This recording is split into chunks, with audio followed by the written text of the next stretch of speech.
Hai teman-teman semuanya, kembali lagi bersama saya Dennis Johan dan rekan saya Victor Aditya yang sangat setia. Hai. Gimana kabarnya, Tor? Baik. All good. Udah berapa bulan anak? Jalan 5 bulan nih. Wow, puji Tuhan. Sehat-sehat semua, Tor? Wah, puji Tuhan sehat-sehat sih. Doakan ya supaya lancar nanti sampai hari H. Tor ya? Lu udah tahu hari ini kita bahas apa? Gue udah dengar dari lu sih. Katanya kita mau ngebahas mengenai yang berat-berat hari ini ya. Iya, nggak berat-berat banget kok. Jadi waktu beberapa hari lalu ya, gue lihat bahwa ada konten mungkin di Explore page ya, kalau maksudnya di YouTube gue tuh kayak ngomong tentang Perang Dunia Ketiga. Dari salah satu pendeta di Indonesia lah ya. Tapi setelah gue nonton sih ternyata kontennya nggak tentang itu sih. Maksudnya nggak secara spesifik tentang itu. Cuman judulnya lah ya, Perang Dunia Ketiga sudah di depan mata. Oke. Terus kemudian ada juga gue nonton ya Gak, dari pendeta yang sama, pendeta Joey juga, ngomong soal menahan antikris. Jadi ya masih mungkin itulah yang akan kita bahas lah. Nah, sebelum kita bahas lebih dalam mungkin ya, kalau misalnya dari lu sendiri nih. Jadi kalau background-nya dulu lah ya, makanya background dari mungkin apa yang lu tahu yang apakah emang tertulis di Alkitab tentang Perang Dunia Ketiga ataupun mungkin background dari Alkitab lah ya tentang Perang Dunia Ketiga ini. Kira-kira dari lu sendiri gitu, apa yang lu tahu tentang itu? Yang gue tahu kalau mengenai Perang Dunia Ketiga sendiri sih, apa yang gue tahu nggak tahu sih karena belum kejadian. Tapi kalau dari Alkitab sendiri sih, yang gue tahu adalah bahwa dikatakan bahwa sebelum Yesus datang kedua kalinya pasti ada perang yang terjadi.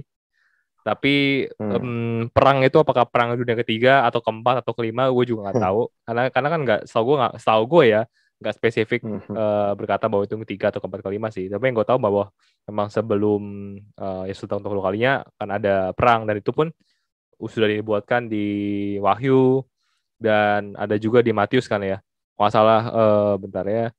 Itu setahu gue di Matius 24 ya, ayat 6-7. Mungkin gue bacain aja buat teman-teman biar tahu. Jadi dikatakan bahwa kamu akan mendengar deru perang atau kabar-kabar tentang perang. Namun berawas-awaslah, jangan kamu gelisah, sebab semuanya itu harus terjadi. Tetapi itu belum kesudahannya. Sebab bangsa akan bangkit melawan bangsa dan kerajaan melawan kerajaan. Akan ada kelaparan dan gempa bumi di berbagai tempat. Jadi ya, kalau di ayat ini sih kemungkinan akan, ini kan Yesus yang berkata kan bahwa ya pasti akan terjadi perang sih. Cuman apakah itu spesifik Perang Dunia Ketiga ya gue nggak tahu sih. Tapi sih melihat dari perkembangan teknologi yang ada, dan juga sekarang banyak banget negara yang punya nuklir, dan kita tahu efek nuklir itu begitu besar. Jadi harusnya kalau ada Perang Dunia Ketiga mungkin ini jadi Perang Dunia yang terakhir sih. Gitu. Mungkin ya. Wow. Nah itu menurut gue ya. Nah menurut lu gimana nih buat yang mendalami hal ini? Oh, ya itu benar banget. Mungkin itu adalah Perang Dunia terakhir ya sebelum masa tribulation kali. Karena memang kan kalau kita lihat yang di Wahyu waktu itu kan kita sempat bahas juga tentang coronavirus yang ada di Wahyu 6 ya waktu itu kita bahas, dan itu ada 4 horsemen, ada 4 horsemen. Yang pertama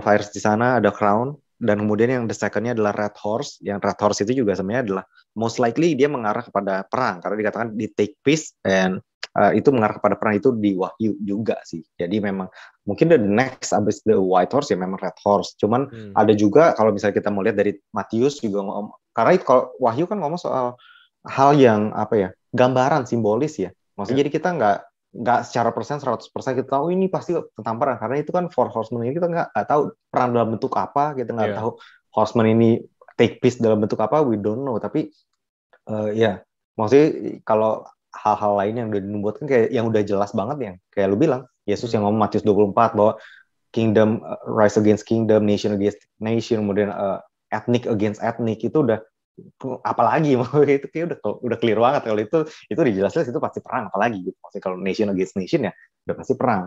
Dan kita juga lihat bahwa di Daniel juga dibilang kan Daniel juga simbolisme kan, maksudnya ada bear, ada lion, kemudian ada yang punya eagle wing segala macam, itu juga memang mengarah pada perang sih. Dan kalau kita lihat di Yeskiel juga, Yeskiel 38 itu juga ada yang belum terjadi, yang perang Og dan Magog, di mana Og dan Magog akan menyerang Israel, kemudian Tuhan akan membebaskan Israel daripada Og dan Magog ini. Itu juga nubuatan sebenarnya tentang perang yang akan dimulai daripada Og dan Magog itu dari bagian utara Israel. Dan sebenarnya kemarin sempat concern karena sempat ribut lagi antara Palestina dengan Israel. Yang dikhawatirkan adalah sebenarnya bukannya Palestinanya, karena Og dan Magog itu dan Bear yang ada di Daniel itu sebenarnya kemungkinan besar itu ngarah pada Turki dan Rusia.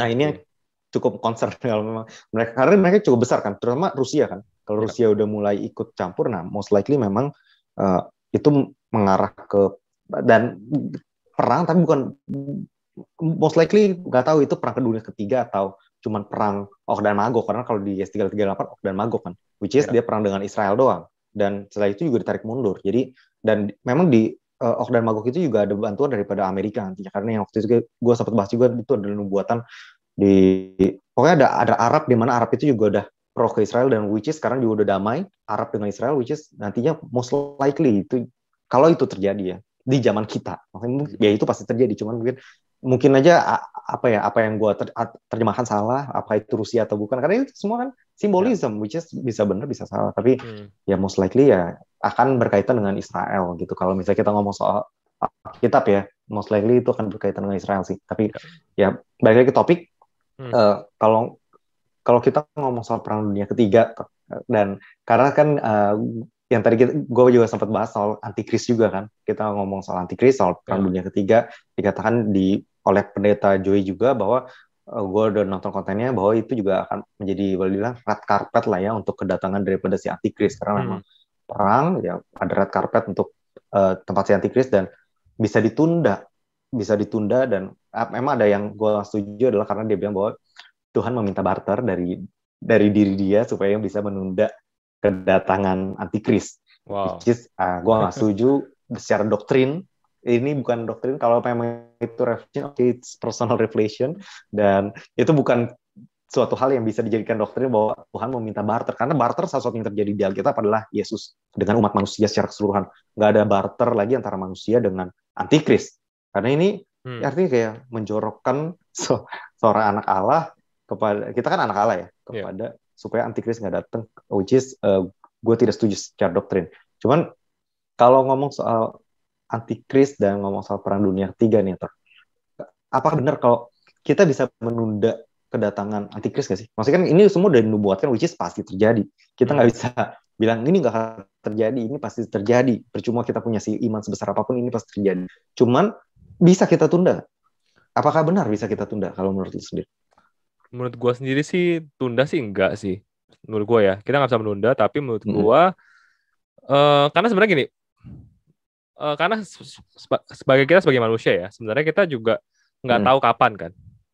Jadi kita pun juga sebenarnya nggak tahu apakah kita menunda apa enggak, kita juga nggak tahu. Kecuali kalau kita udah tahu kapan, tanggal 5 gitu ya, terus tiba-tiba mundur tanggal 8, itu namanya kita menunda kan. Tapi kan tanggal 5 kita nggak tahu nih sebenarnya. Jadi kalau kejadian tanggal 8 kita nggak tahu itu sudah ditunda atau belum, mungkin kita sebenarnya nggak tahu kan. Jadi sebenarnya itu bukan daripada bagian kita. Tapi menurut gue di sisi lain juga, karena gue yakin juga itu pasti terjadi. Tapi bukan berarti kita mengejar hal itu juga sih gitu. Ataupun juga sebaliknya ya, kayak karena menurut gue ada beberapa pendeta yang gue tahu spesialisasinya adalah di akhir zaman gitu. Jadi akhir zaman dia khotbah sukanya ujung-ujungnya ke akhir zaman. Nah, tapi itu seakan-akan jadi terobsesi gitu loh. Jadinya kayak seakan-akan mengejar-ngejar akhir zaman itu sendiri gitu. Padahal gue tahu walaupun itu pasti terjadi, tapi kan kita tahu perang itu pasti akan mengakibatkan korban jiwa kan, yang cukup banyak gitu. Dan pasti itu kan menurut gue, kita sebagai orang Kristen sebisa mungkin adalah untuk ya supaya itu tidak terjadi gitu loh. Jadi gue boleh kasih, kalau ilustrasi itu kayak mirip seperti doanya Yesus lah ya di Taman Getsemani gitu, bahwa dia bilang bahwa kalau boleh biarlah cawan ini berlalu gitu. Tapi pada akhirnya ya biarlah kehendakmu terjadi gitu. Tapi kan misalnya ya kita pun juga gitu, maksudnya kita walaupun kita tahu bahwa ya di situ pun Yesus tahu kan bahwa dia pasti akan mati buat manusia gitu. Tapi kita pun juga tahu perang itu akan terjadi, tapi kalau bisa ya jangan perang gitu supaya makan banyak korban jiwa. Tapi kalau memang harus terjadi ya let your will be done gitu. Jadi kayak menurut gue itu yang harusnya sikap kita ya, bukannya kita malah mengejar-ngejar juga perang supaya terjadi, ataupun juga menunda-nunda ketetapan Tuhan gitu. Jadi menurut gue kalau gue sih stand gue di situ ya gitu, sebagai seorang Kristen gitu. Nah, menurut lu gimana, Den? Bener gak stand gue? Which is gue ya ada, which is kalau gue sih setuju, cuma memang ada di satu titik memang ada, kalau di Kalau menurut gue ya, kalau menurut gue ada hal yang bisa kita lakukan untuk, maksud gue tuh kayak baik untuk mempercepat atau memperlambat suatu hal sih. Contohnya kalau misalnya kayak kita lihat di zaman Nabi Nuh ya, zaman Nabi Nuh, Niniwe kan Nabi Nuh memberikan nubuat, dan nubuat salah satunya juga nggak terjadi. Mungkin kalau orang zaman dia mengatakan ini Nabi ini maksudnya palsu nih, nggak pernah kejadian, karena dia memberikan nubuat cuma satu kan, ke Niniwe yang tertulis di Alkitab, dia bilang 40 hari dan kau akan hancur gitu. Dia nggak bilang kondisional loh. Dia nggak bilang bahwa kalau lu tobat, lu akan dipulihkan. Enggak, dia cuma bilang 40 hari. Itu adalah khotbah tersingkat. Dan ujungnya 40 hari. Nggak hancur. Jadi bayangin. Maksudnya, jadi ya maksud gue tuh itu adalah nubuatan yang tertunda. Karena apa? Karena Niniwe hancur 100 tahun setelahnya. Dia yang ya tetap hancur sih. Jadi memang dia judgment itu boleh dibilang tertunda, bukan tertunda ya. Mungkin karena manusianya pada saat itu bertobat. Ya mungkin kalau kayak kita zaman sekarang kayak kata lu, biarlah kehendak Tuhan yang jadi, tapi kalau bisa biarlah cawan ini berlalu dari kita gitu, maksudnya kayak dari generasi kita paling tidak ya, maksudnya kayak mungkin yang bisa kita lakukan kalau memang itu revival terjadi ataupun semua orang jadi anak Tuhan, semua orang percaya Tuhan, ya of course ini nggak akan terjadi perang sebenarnya, maksudnya itu adalah hal yang bisa kita lakukan untuk make sure bahwa perang tidak terjadi, paling tidak di zaman kita sih, maksudnya tapi itu pasti terjadi pasti, cuman ya baik lagi tertunda atau enggak yang tahu adalah Tuhan. Kayak misalnya kan kayak Niniwe hancur 100 tahun setelahnya, kalau di mata lu kan pasti ya karena Tuhan udah tahu dari awal ini memang dia akan hancur di 100 tahun setelahnya kan, which is gak ada yang tertunda kan. Iya kan, itu kan kalau kita ngomong predestination yang tepat adalah ya karena Tuhan udah lihat gitu. Kayak Raja Hezekiah, dia bilang lu akan mati oleh Yesaya, kemudian dia berdoa terus ditambah 15 tahun. Ini bukan kematian tertunda, tapi karena kalau kita sempat bahas kan waktu itu kan lu bilang bahwa karena Tuhan udah tahu bahwa dia juga akan meminta hal itu, dan Tuhan juga, jadi Tuhan udah overall dia udah lihat, which is gak ada yang tertunda, gak ada yang, cuman ya karena kita nggak tahu, jadi karena kita nggak tahu, di pikiran kita ini tertunda, karena tertunda yang kita maksud itu kali ya, maksudnya tertunda ya kita bisa menunda dengan cara ya dengan repentance, kekudusan, dan make sure kita melakukan pemulihan dan penginjilan sih, itu yang bisa menunda ataupun supaya baik judgment itu terjadi atau tidak, ataupun hal buruk supaya itu tidak terjadi gitu ya. Dan berapa sih kalau kita lihat nubuatan itu pasti terjadi, dan tidak perlu juga kita harus terlalu banyak, kalau menurut gue terlalu banyak menantikan, ataupun terutama kalau nubuatan itu negatif ya, maksudnya kalau itu perang ya kita harusnya obat gitu ya, menanti jadi gitu, karena benar banget kata lu bahwa biarpun itu dinubuatkan Tuhan, tapi bukan berarti itu kehendak Tuhan, dan bukan berarti itu juga tidak makan korban jiwa gitu, maksudnya kayak kalau ada perang udah pasti korban banyak, dan kita udah corona satunya ya udah, maksudnya setiap negara itu udah jatuh, boleh bilang jatuh krisis segala macam, jadi kalau bayangin kalau ada perang lagi gitu, itu the worst case that can happen sih, jadi hopefully kita juga nggak mengharapkan itu terjadi ya. Dan ya balik lagi, satu hal yang perlu gue pastikan adalah yang kita pastikan lah ya, bahwa ketika orang percaya akan di rapture dulu kok sebelum antikris datang. Jadi kalau tadi kita ngomong soal antikris, jadi jangan, nggak perlu takut, maksudnya ketika kalau kita ada di antikris, itu tandanya kemungkinan besar antara dia bukan antikris atau kita bukan Kristen. Karena berarti kita nggak ikut terangkat nih, itu masalah. Jadi kalau memang antikris itu udah reveal, itu udah pasti most likely itu nggak di sini gitu. Jadi kita udah di rapture dulu lah. Oke. Kita balik lagi nih, Tor. Kalau misalnya ngomongin soal perang dunia ketiga, dan tadi kan kita sudah dapat bahas sedikit tentang pendeta-pendeta atau pastor yang spesialisasinya di akhir zaman. Nah, gue juga suka dengerin itu. Jadi gue juga merasa tertegur dengan apa yang lu ngomongin. Karena gini loh, tapi gue pernah denger bahwa dia sempat ditegur sama orang-orang kayak lu. Dia bilang bahwa lu nggak bisa ya ngomongin hal lain selain daripada akhir zaman, Yesus datang, kemudian perang dunia ketiga, perang Og dan Magog, ngomong soal nubuatan Daniel, Wahyu. Nah, terus dia bilang, panggilan gue di situ. Ini adalah panggilan Tuhan untuk diri gue. Kalau dia bilang, lu lihat deh, setiap pendeta punya panggilan khusus. Ada yang panggilannya di bagian iman, ada yang di bagian kasih karunia, ada yang di bagian dosanya, begitu dosa. Dan dia bilang, lu mau maksa gue untuk lari ke doktrin yang bukan panggilan gue, which is gue nggak specified di situ. Jadi dia bilang, dia juga ngomong, tapi mungkin kayak nggak ada anointing ya, nggak ada urapannya. Jadi kayak dia ngomong kayak kayak orang juga nggak ada yang termotivasi, nggak ada yang terbangkitkan, nggak ada yang. Nah akhirnya dia bilang, ketika dia ngomongin akhir zaman, orang malah kayak banyak yang ngerti gak sih, banyak yang follow, banyak yang subscribe, banyak yang duh ini bener banget, kayak akhirnya dia meng-attract orang-orang yang juga suka dengan nubuatan. Nah, apakah artinya salah kalau menurut lu kalau misalnya dia menggembor-gemborkan hal itu karena memang itu panggilannya gitu? Apakah itu salah gitu? Salah nggak kalau menurut lu? Nah. Menurut gue sebenarnya enggak sih, maksudnya secara passionnya sebenarnya nggak salah, bahwa memang menurut gue kita sebagai orang Islam perlu waspada bahwa ada yang nama akhir zaman kan. Makanya kan Yesus bilang juga, karena dibilang bahwa end times itu kan atau akhir zaman kan bakal datang seperti pencuri di malam hari kan. Artinya ya tidak terduga. Makanya penting buat kita waspada untuk kita terus menjaga kehidupan kita dan memastikan iman kita adalah iman yang hidup gitu istilahnya.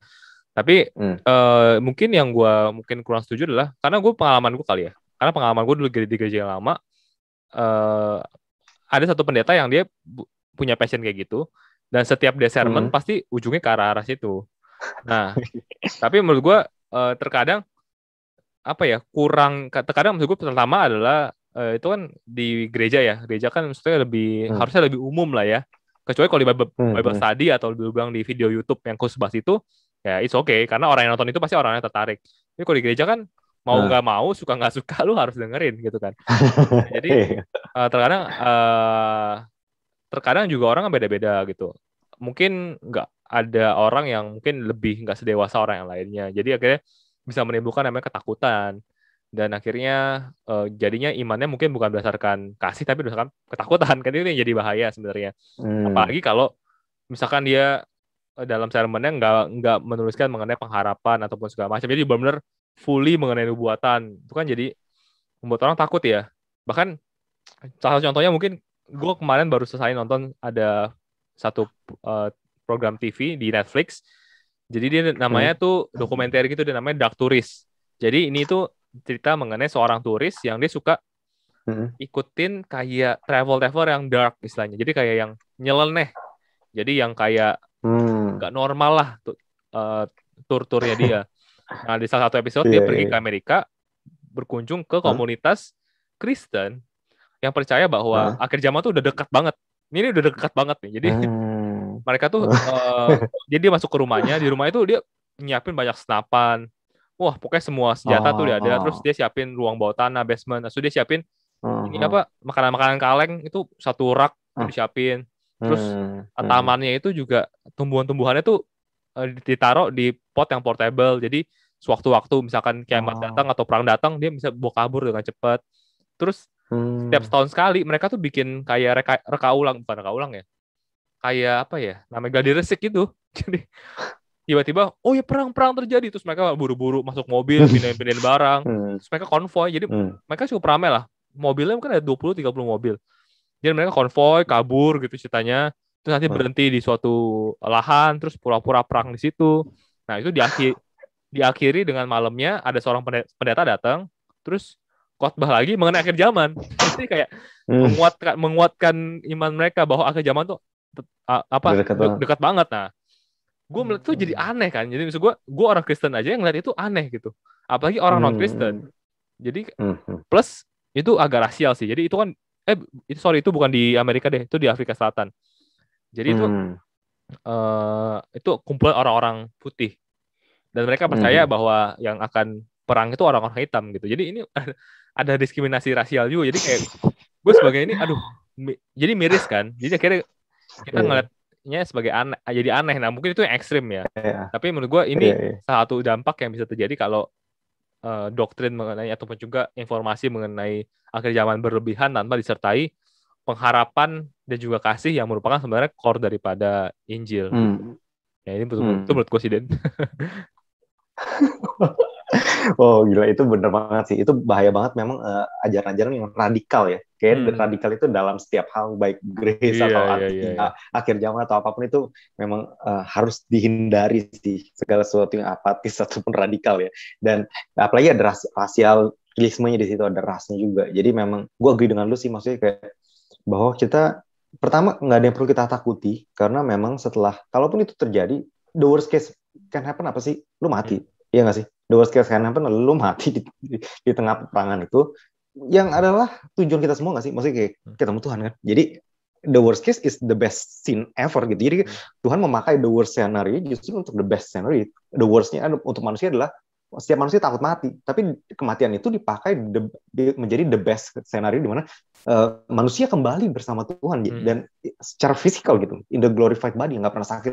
Jadi kalau ketika kita dengar akhir zaman segala macam, menurut gue sih kita nggak perlu takut sama sekali, karena end up-nya adalah sebenarnya lebih menakutkan kita hidup di dunia ini loh. Kalau kita mau ngomong logically, karena di dunia ini kita lebih banyak hal yang boleh dibilang the god of this world adalah iblis kan. Jadi ada lebih banyak hal yang harus kita perangi. Contohnya adalah kedagingan kita sendiri, belum lagi iblis, belum lagi orang-orang jahat di luar sana. Jadi lebih banyak yang sebenarnya lebih kita seremin lah boleh dibilang. Tapi ya bagaimana kita disuruh selama kita hidup di dunia, kita hidup dengan iman, dan iman itu selalu bekerja bersama dengan kasih dan pengharapan. Jadi kayak kalau nggak ada pengharapan di sana, nggak mungkin ada iman, karena ya iman adalah substance of the things hoped for kan. Kalau nggak ada pengharapan, gimana cara bisa punya iman? Kalau cuma ada ketakutan, ya ada depresi pasti. Dan itu benar banget bahwa kita harus hidup seakan-akan Yesus masih lama datang gitu, supaya kita terus menghidupi kehidupan kita dan membuat legacy seakan-akan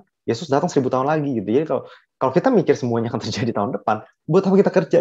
Kayak berapa juga kita punya goals, buat apa? Itu juga tahun depan kita mati juga, jadi nggak ada tujuannya. Jadi kayak hiduplah. Memang kita tahu kita udah di akhir zaman, waktunya mungkin akan dekat lagi, mungkin aja terjadi besok, tapi nggak ada salahnya kalau kita berakhir besok dan hari ini kita mendapatkan, misalnya kita membangun gereja hari ini. Apakah terus kemudian sia-sia dong? Enggak kan? Karena kan yang buat sesuatu itu menjadi sia-sia bukanlah hal yang kita dapatkan, tapi tujuan kita dapetin itu. Kalau misalnya kita dapetin itu untuk Tuhan, maka segala sesuatunya kan Tuhan bilang bahwa rayap dan ngengat tidak akan pernah bisa memakannya kalau kita mengumpulkan harta di surga. Jadi salah nggak mengumpulkan harta? Mengumpulkan harta itu tidak salah. Yang mengumpulkan harta di dunia yang salah. Jadi mengumpulkan harta di surga nggak salah. Jadi kalau kita kaya untuk Tuhan, bangun gereja, bantu orang, nggak salah. Karena rayap dan ngengat tidak akan bisa memakannya gitu. Jadi kalaupun besok kejadian akhir zaman, kita bekerja keras hari ini, ya itu akan di account oleh Tuhan juga, karena itu kita lakukan untuk Tuhan. Itu yang membuat sesuatu itu legacy atau tidak, untuk siapa kita lakukan itu sih. Betul, jadi kalau kita lakukan untuk diri kita sendiri, ya itu akan gone gitu.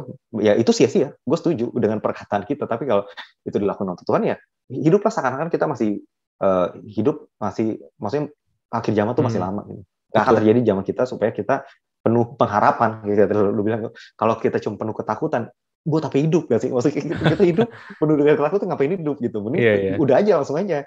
Justru kan kita hidup karena adanya harapan untuk hari esok akan lebih baik daripada hari ini. Kalau hari esok akan lebih buruk, gitu, ngapain juga kita hidup? Maksudnya kalau setiap hari lebih buruk daripada hari ini, of course not gitu. Dan gospel itu sendiri adalah good news, yang artinya adalah kabar baik, Injil, berita baik adalah sesuatu yang harus kita kabarkan kepada semua orang. Dan gue udah bilang bahwa Tuhan membuat sesuatu yang the worst menjadi the best. Jadi nggak ada yang lagi yang perlu ditakutkan. Antikris nggak perlu ditakutkan, dia akan datang dan kita nggak akan di sini.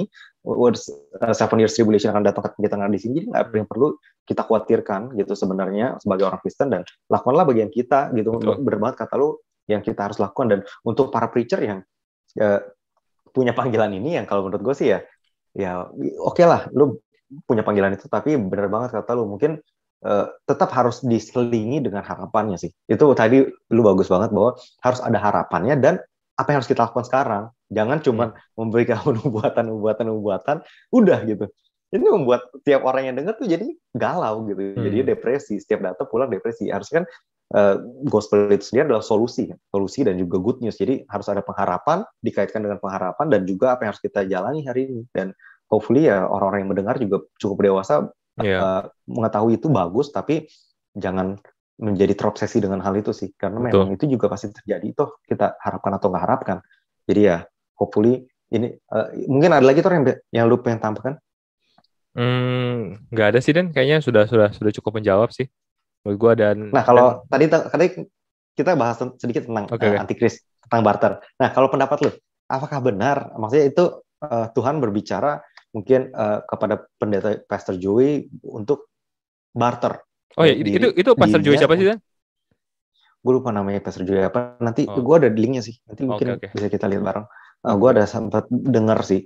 Kalau correct me if I'm wrong, kalau gue nggak salah, gue udah denger ini beberapa kali sih, ada 2 kali kayaknya. Jadi intinya adalah kayak dia ngobrol lah, ada pembicaraan dengan Tuhan, kayak dia akan dipanggil nih. Jadi pertama anaknya dulu bilang, ayah akan dipanggil. Nah dia takut. Terus dia ngomong ke Tuhan, apa benar gue udah mati gitu. Dengan kata yang sopan ya, apa benar gue udah mati. Terus kemudian ya Tuhan ngomong lah iya gitu. Untuk barter, untuk menunda kedatangan antikris. Terus kemudian dia berkata bahwa, boleh nggak sih aku lihat dulu anakku gitu. Sampai merit gitu.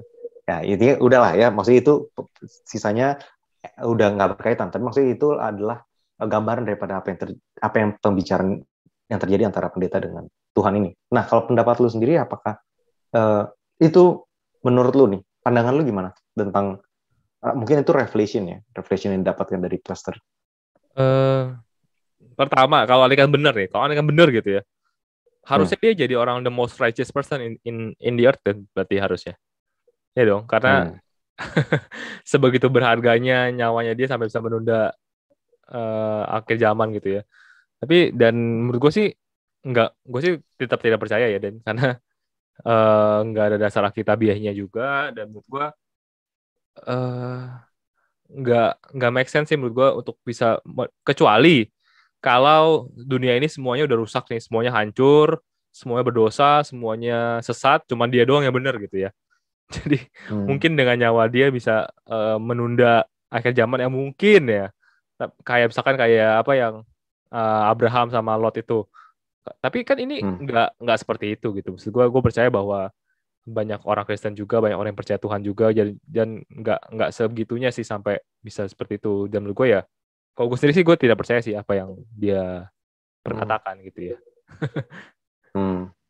Oke. Ya itu sih, correct me if I'm wrong ya, kalau gue tepat mendengar seperti itu, apa yang dia ngomongin sih. Ya, kalau seandainya itu tepat ya. Ya, kalau menurut gue sendiri, gue juga tadi udah sempat bahas bahwa gue juga tidak setuju bahwa Tuhan nggak butuh barter untuk melakukan sesuatu, di mana sifat kita dengan Tuhan bukannya transaksional, tapi grace, based on grace, atau berdasarkan kasih karunia Tuhan yang tidak terbatas, abundance of grace and mercy. Dan juga kita harus tahu bahwa kalau kita ngomongin soal Abraham itu intercessor. Jadi dia tidak menukar dirinya, tapi dia berdoa, dia menengahi, sama kayak Musa. Ketika Tuhan bilang, gue mau wipe out Israel, gue akan bangun suatu ras yang baru dari keturunan Musa. Pada saat itu Musa bilang bahwa jangan lakukan itu, karena kalau memang lu lakuin itu, nanti bangsa sekitar lu akan berpikir bahwa lu mampu mengeluarkan Israel dari Mesir, tapi lu nggak mampu membawa dia ke tanah Kanaan, sehingga lu harus ngebunuh mereka semua. Dan itu namanya intercessor. Itu namanya intercessor atau ministry apa ya, intercessor itu apa ya, penengah lah ya, doa, sama kayak doa Dani, itu adalah pendoa. Jadi pendoa itu menengahi judgment akan terjadi, dan tidak pernah ada di doktrin Alkitab ada dibutuhkan barter. Dan kalaupun ada, itu cuma terjadi satu kali di zaman Abraham, diminta untuk membunuh Ishak, tapi itu tidak terjadi gitu. Itu hanya simbolisme Ishak itu sebagai anak tunggal Allah, dan Abraham itu adalah gambar daripada Tuhan itu sendiri, dan itu pun nggak pernah terjadi kan. Itu mungkin itu adalah the closest lah ya, the closest boleh dibilang barter, di mana Abraham disuruh membunuh Ishak supaya Tuhan itu turun, tapi itu tidak pernah terjadi gitu, karena Tuhan menghentikan sebelum Abraham menusuk Ishak. Jadi nggak pernah ada barter yang terjadi sebenarnya. Betul. Cuman yang dibutuhkan, Tuhan pengen lihat imannya, bukan barter as real gitu. Jadi ya itu sih yang hopefully kita juga ketika kita mendengar, baik setiap pendeta atau siapapun, termasuk kita pun yang ngomong di sini, kayak salah deh, ya udah anggap ya udah salah gitu. Kalau memang kayak bener deh, lu buktiin dulu, jangan langsung bener nih, jangan langsung apapun yang kita ngomong jangan langsung dibilang benar ataupun salah. Jadi judge dulu berdasarkan basisnya dari Alkitab. Kalau memang karena banyak hal baik juga nggak berdasarkan dari Alkitab sih. Jadi ini juga kita harus hati-hati ya, nggak semua yang baik itu adalah kekristenan, dan nggak semua pendeta juga 100% benar, karena mereka juga manusia, dan kita juga harus gracious sih, be gracious. Dan kita bisa nggak percaya dengan hal itu, tapi bukan berarti dia adalah pendeta palsu, ataupun bukan berarti dia juga adalah false teacher gitu. Baik lagi, semuanya adalah mengarah pada Alkitab dan juga basisnya kepada kekristenan dan Tuhan Yesus. Itu aja sih mungkin yang paling akhir ya yang bisa kita sharing. Kalau gitu kita close sampai di sini aja. Hopefully bisa berkati teman-teman semua, dan kalau teman-teman ada yang pengen nambahin topik untuk minggu-minggu berikutnya, bisa langsung ke Instagram kita @chatopaniman.id, atau di Instagram gue @dennis.johan, ataupun di lu di mana Tor? @victoraditya. Atau di YouTube channel Perisai Iman. Bisa langsung julid-julid di situ. Waduh, Julid-julid. jangan dong. Bisa langsung berdebat di situ dengan ahli apologis nih, dengan Victor. Berdiskusi lah. Kalau gitu kita sampai di sini. Sampai ketemu minggu depan. See you and God bless you. God bless.